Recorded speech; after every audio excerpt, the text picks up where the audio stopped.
Percentage breakdown of customers, so a lot of people are first-time buyers to any sort of power sports vehicle. A lot of women. Well, what we're finding out is a lot of ex-motorcycle riders. We're having a lot of people that rode motorcycles their whole life, me included, that are getting up there in age, and the wives are just demanding that, oh, I'm not letting you buy a motorcycle, you got a kid in school, and blah, blah, blah.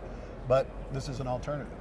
It's an alternative to, you still got the open air, you're still sitting on the ground, and you still get the feel of being in a motorcycle. That's who we're finding out our buyers are. Good.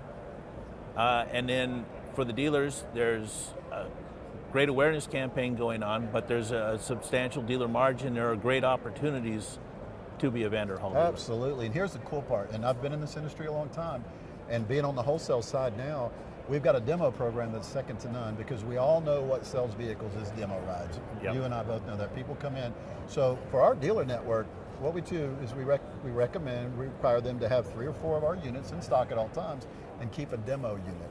So this demo unit comes with quite a few options on it. It's got a bump shifter on it, because all of our vehicles are automatic, but there is a mode you can put it in, and you can use it as a bump shifter, so you can shift the gears on it. So that comes part of the demo program.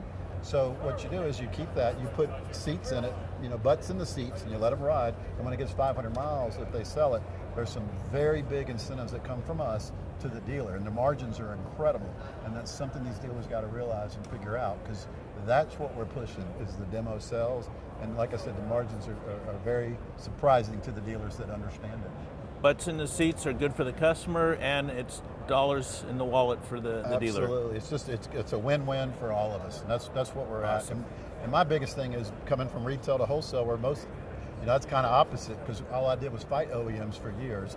I sat on dealer councils and we've had arguments back and forth, because it always seemed to be for the OEMs and not for the retail establishment, which is what I was.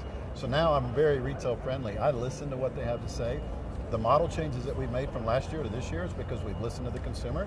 We've got a model that's a little bit wider now. It's easier to get in and out. We got suicide doors on it, because we listen to the consumer saying, I'm having a hard time getting in and out, or it's too scrunchy in here, I need to build a little bit wider.